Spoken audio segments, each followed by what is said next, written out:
Eu sou terapeuta e eu não trabalho com um paciente de esclerose múltipla específico, né? Eu trabalho com aquela pessoa inteira, com uma história antes-esclerose e com outra história pós-esclerose. Ninguém, quando recebe um diagnóstico de esclerose, se modifica, se transforma ou muda por conta de ter recebido. Ao menos não no primeiro momento, né? A gente reage a esse diagnóstico e a essa nova condição de acordo com aquilo que a gente tem dentro da gente. E se a gente tem dentro da gente muito mais... por favor, ó, o técnico chegou. Muito mais recursos internos negativos. Quem seria eu se não tivesse meus amigos, né, gente? Olha, se eu não tivesse, nem sei. Enfim. A gente reage ao que está acontecendo se a gente tiver os recursos internos ativos, recursos internos negativos, mais ativos do que os positivos. É isso que a gente vai utilizar ao receber o diagnóstico. O que eu quero dizer com isso? Felicidade não dói. Ninguém reclama quando está feliz ou precisa focar em alguma coisa quando está feliz, né? A gente sempre precisa pensar nessa circunstância quando a gente tem dor. E o recebimento de um diagnóstico tão sério e tão importante gera dor ao primeiro momento, né? E estimula ao primeiro momento todas aquelas emoções negativas que a gente já está cansado de saber. Vem aí a tristeza, vem aí a melancolia, vem aí a depressão, vem aí a frustração, vem aí o medo. O tal do medo, o principal vilão de todas as questões envolvidas nessa causa. Tem esclerose e agora? Eu espero acertar esse negócio aqui, tá, gente? Porque eu vou contar uma coisa. Acertei. Então, já comecei falando sobre isso. Isso aqui é muito importante a gente pensar na família a partir dessa perspectiva, porque a gente fica muito focado em pai e mãe, né? Pai, mãe, pai, mãe, pai, mãe. Tem tantas outras pessoas que a gente pode utilizar como recurso, como rede de apoio, que não são necessariamente só nossos pais e nossas mães. E voltando lá para o início do que eu falei, a gente não pode esquecer que nosso pai e nossa mãe, eles agem e reagem de acordo com o que eles têm dentro de si também, assim como você.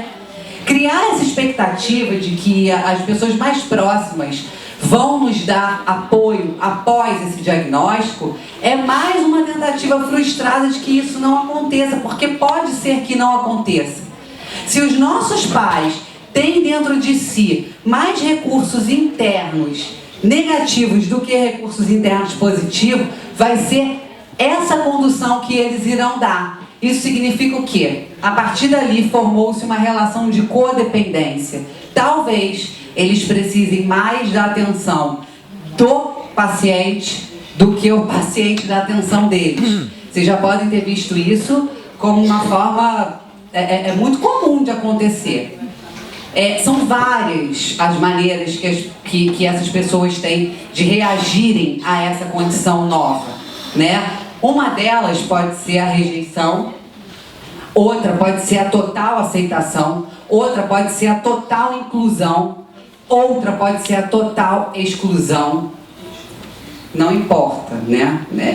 Cada um reage à maneira que tem dentro de si. Significa que, se o seu pai e a sua mãe sempre tiveram esse método, esse comportamento e esse sistema incutido dentro de si, não é porque você tem esclerose agora que isso vai modificar, a não ser que isso seja conversado. Quem aqui conversa sobre valores familiares com os pais, com as mães ou com a família de um modo geral? Quem fala sobre isso? 2 pessoas, 3 pessoas. Ou seja, a gente está sempre muito mais focado naquilo que aquela pessoa não fez, naquele carinho, naquela ação, naquela atenção, naquela coisa que ela deveria ter percebido, né? e ter feito do que propriamente dita dos valores que interessam de verdade. Aqui, expectativas, foi o que eu falei no início. Essa questão de valor é muito importante, porque isso é muito relacionado com os sentimentos que a gente sente, né? Eu falei no primeiro momento da palestra que as pessoas que são consideradas impulsivas, né, que têm uma visão um pouco primária, assim, técnica, do que acontece, das emoções, são consideradas ansiosas e impulsivas. Essas pessoas, elas têm um modelo mental de um ciclo repetitivo, onde funciona muito mais através do sistema límbico, que é aquele do inconsciente, do que do sistema consciente. Ou seja, não é uma escolha ela ser impulsiva ou tomar determinada atitude em determinado momento. Às vezes ela faz alguma coisa e nem sabe por que está fazendo. Quem nunca? Quem nunca deu um grito e depois percebeu que não precisava? Quem nunca chorou em excesso e depois percebeu que não precisava tanto? Ou seja, a gente reage às coisas. As atitudes que a gente toma, elas são referentes aos nossos sentimentos. Nossos pais faziam as mesmas coisas, todos nós fazemos exatamente, a gente cumpre um ciclo. E esse ciclo começa no sentimento. A partir do que eu senti, eu vou pensar. Se o meu sentimento ele já é negativo, ou seja, se o medo já está instalado dentro de mim, a partir do momento que eu recebi esse diagnóstico, o pensamento pode ser otimista? Existe alguma possibilidade de eu seguir, ou guiar, ou criar um modelo mental conduzido pelo medo, que seja otimista, que seja de uma perspectiva boa, alegre, feliz? Não. A gente precisa pensar sobre essas incoerências. Olhar para dentro de si significa prestar atenção em que sentimentos eu estou tendo. Não só o foco nos pensamentos positivos. O compromisso em ter pensamentos positivos não faz de você uma pessoa positiva. Porque o ciclo que você vive é o de ser comprometido em. E isso não te deixa livre para escolher os melhores sentimentos, tá? E assim, mais uma vez falando, acontece com os nossos pais e com as nossas mães.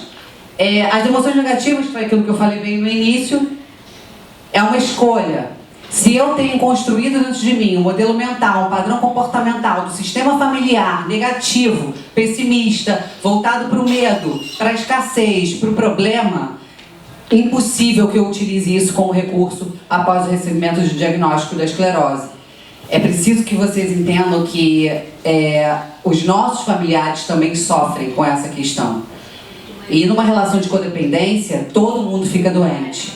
A partir da perspectiva do olhar do terapeuta, a família está doente. E nem é preciso, às vezes, você tentar incluir essas pessoas. Porque a partir do momento que você começa a mexer, e eu estou falando pelo ponto de vista energético e técnico, tá?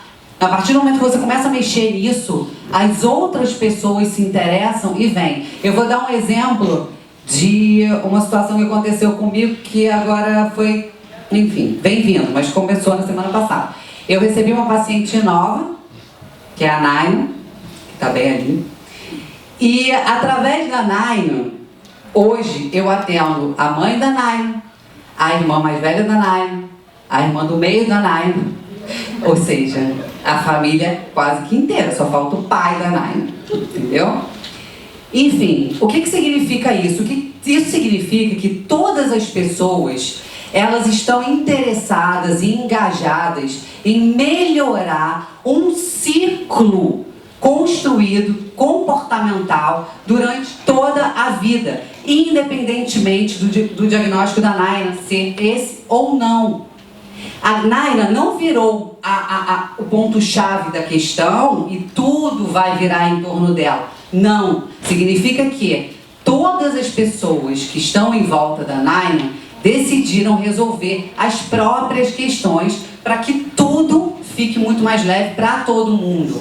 Para que esse sistema finalmente funcione a partir dos próprios valores, das forças, dos recursos internos positivos e não mais das emoções negativas. Acho que está funcionando. Estou indo bem. Tá bom, feedbacks positivos eu tenho, então vamos continuar nessa linha de raciocínio. Percepções de sentimentos por vias tóxicas. Isso é uma questão muito importante para todas as pessoas novamente, mas assim, eu acho que é um dos grandes gaps, né, dos pacientes com esclerose. O que a gente faz? A gente percebe sentimentos por vias tóxicas. O que significa isso? Eu, às vezes, preciso da doença para entender o que significa acolhimento, amor, carinho. Não estou falando só de esclerose. Vou dar um exemplo. Uma pessoa que tem uma crença limitante, que precisa ser perfeito para ser aceito, essa pessoa lida muito mal com erros, concordam? Se ela precisa ser perfeita. Imagine uma pessoa que tem essa crença limitante, que foi cobrada a vida inteira de ser melhor, de ser mais, de ser melhor, de ser mais, me aparece com o diagnóstico de esclerose. O que ela vai ser depois desse dia? O que ela vai se sentir como sendo depois desse dia? São essas coisas que a gente precisa pensar. Então, se for nessa linha de raciocínio dos bloqueios e das crenças, eu vou levar em consideração que aquela pessoa morreu, né? Porque diante de tudo ela virou o cúmulo da imperfeição. Só que ela já tinha aquele gap, aquela questãozinha, aquele gatilho dela antes dela ser diagnosticada. A esclerose potencializou um pouco daquilo. Então, nesse meio, o que acontece? Se confunde um pouco a depressão e a questão emocional da dor por ter a doença com uma crença limitante já pré-existente.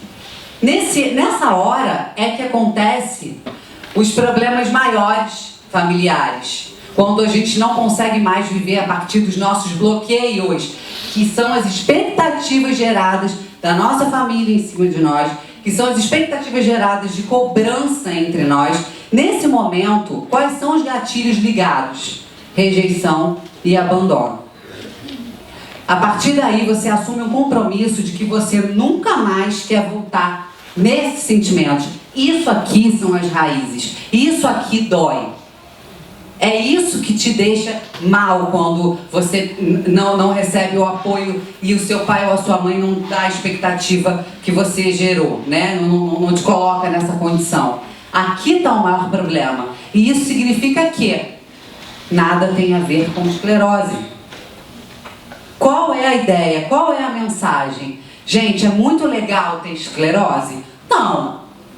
Mas entenda que a forma de se comportar, ela pode ser mutável se a gente não cumprir isso aqui. Esse aqui é o problema. A partir do momento que eu aciono aqueles gatilhos de ressentimento, de rejeição, de abandono, eu começo a fazer isso comigo. Essa responsabilidade é minha. Não é o meio externo que está fazendo. Não foi Deus que colocou a esclerose e que inferno que eu tenho esse problema. Eu passo a fazer todo esse processo, a ser o protagonista dessa história. Sou eu que me rejeito, sou eu que me abandono, sou eu que perco totalmente o meu controle para as minhas crenças e para os meus bloqueios, sou eu que não sei me perdoar e viro um ciclo da culpa sem fim. E ali eu me culpo, ali eu acho que eu não mereço ser feliz, ali eu me puno, afinal de contas eu sou imperfeito agora, né? E ali eu me auto-rejeito, eu perco esse poder, né, da minha autoaceitação. E é esse o problema. Quem aqui tem facilidade em lidar, em aceitar que tem uma doença desse tamanho? É muito difícil, a gente sabe disso, né? Mas nós não somos constituídos disso. A gente tem essa constituição de bloqueios internos, sim, que são do sistema límbico. Porém, a gente tem a constituição de crenças possibilitadoras, que são o quê? Os nossos valores, as nossas forças, o nosso sistema consciente. É o que mantém a gente nesse momento presente, no que é real de verdade. Né? Que é o que traz a gente, leva a gente a fazer as coisas, leva a gente a buscar novos caminhos, novos meios, novos ideais. Isso significa que se eu souber quais são meus principais valores, que não é aquela história antiga. Ah, eu sou honesta, tenho caráter, eu tenho respeito. Não. Isso aqui é individual. Cada um tem o seu. Isso aqui é preciso ser trabalhado. Eu preciso entender aquilo que faz sentido para mim. Aí eu pergunto, qual que é o seu principal valor? Honestidade. Então, beleza, você roubaria para dar de comer pro seu filho? Claro, né, Liana? Então, como é que você pode se colocar o cúmulo da honestidade? A gente precisa entender a real força das palavras, né? O real significado delas. Porque assim a gente consegue viver em contato com a nossa essência. E a esclerose talvez não seja um vilão tão grande. A gente aprende a positivar o nosso cérebro, a sair daquele ciclo destrutivo de cobrança, de expectativa, de precisar ser, do eu tenho que, para o eu sou. Pessoa tal, com esses valores tais, com essas forças tais. O que são forças? São as características positivas que a gente tem. Coisas que a gente já adquiriu durante a vida e que vem adquirindo com os aprendizados, com as coisas, os momentos que a gente vem vivendo, né? O sistema familiar que convive a partir disso daqui, ele é feliz. Ele tem raiz, ele tem poder. Ele é capaz de criar uma rede de apoio eficaz, que se retroalimenta. Eu, quando estou ruim, eu busco a ajuda da minha mãe, do meu pai, do meu irmão. E quando ele também não está bem, porque ele vai ficar, no final das contas, tudo é o tal do amor, né? Enfim, eu posso ajudá-lo. Por quê? Porque eu estou dentro desse contexto, né, dos meus valores, das minhas forças. Eu estou alinhado com isso aqui. Eu sei o que é isso. Né? Essa é a principal ideia. Onde é que está isso? Aí todo mundo pergunta, como é que eu faço isso? De onde vem isso? Começar a trabalhar, pensar e a criterizar isso. Como é que se faz? Para um pouquinho do dia, em algum momento, anota o que tem de melhor. O que são as coisas importantes que fazem sentido para você? Sucesso é uma coisa importante para você? É. Beleza, dinheiro também é? É. Então é um valor. Ponto. Como é que eu posso exercer esse valor durante a minha vida? O que eu posso fazer? Que critério eu posso utilizar para poder exercer, ter isso atendido todos os dias? Porque dessa forma eu desfoco um pouco da esclerose e dos problemas e eu coloco o meu mindset, o meu cérebro para andar naquela direção positiva da história, dentro das coisas que eu tenho como recurso. Fé e espiritualidade. A gente está falando de uma coisa, de uma questão toda mística envolvida? Não! É um recurso. E se existe, por que a gente não pode utilizar? O aspecto humano dentro da medicina, que é o que a gente está fazendo agora, é outro recurso. Por que não utilizar? A esclerose é uma parte da nossa vida, mas não é tudo. Tem outras coisas que a gente pode pensar, né? Enfim, algumas ideias de como isso pode ser feito. Entender o verdadeiro significado de perdão deixa a gente mais leve, em paz, um pouco mais tranquilo. Entender que perdão tem a ver com aceitação e principalmente a autoaceitação. Entender que eu não preciso ser o tempo todo aquilo que esperam que eu seja, né? Desculpa. Assim eu paro de me rejeitar e assim eu paro de me abandonar. Dessa forma, eu começo a perceber os sentimentos através de outras vias, né? De umas vias mais positivas. Eu começo a usar os recursos que são interessantes para mim. Porque, verdade seja dita, de uma forma real, e eu sei que muitas vezes a pessoa que tem esclerose sente assim, mas com realidade, vamos falar a verdade, quem tem esclerose está fadado ao fracasso? Isso é uma realidade? Olha bem para cá, o dia de hoje está mais do que comprovado, mas é uma realidade que se você não tratar disso, se você não perceber que você tem isso instalado dentro de você, que você precisa cuidar dessa questão, você vai ter um problema. já está mais comprovado que os aspectos emocionais implicam diretamente na tua qualidade de vida. É um fator importante pensar, assim como a alimentação, né? Assim como a atividade física, né? Mas assim, eu amo essa frase. Eu escutei ela lá num agosto desses da vida e eu levei para mim. Eu tenho esclerose, mas a esclerose não me tem. Gente, isso é muito real. Por que precisar viver refém disso? Se é uma doença que tem tratamento. E é muito importante falar sobre isso também agora. A responsabilidade sobre os tratamentos da esclerose. Por favor, pesquisem, percebam aquilo que faz mais sentido para você, sim, mas entendam se aquilo tem uma comprovação, quem são as pessoas que estão tratando, porque da mesma forma que a gente consegue melhorar, a gente também consegue piorar bastante. E depois, talvez remediar seja tarde demais. É uma doença que o tempo é uma característica fundamental, né? Então, vamos prestar atenção nisso. Mais uma vez, muito obrigada ao super responsável por isso, comprometido, esforçado, um ser humano de uma qualidade inabalável e incrível em primeiro lugar, porque é impossível falar de tantas características e tantas questões envolvidas e só pensar em aspectos neurológicos. Essa pessoa, ela entende o humano de uma forma geral.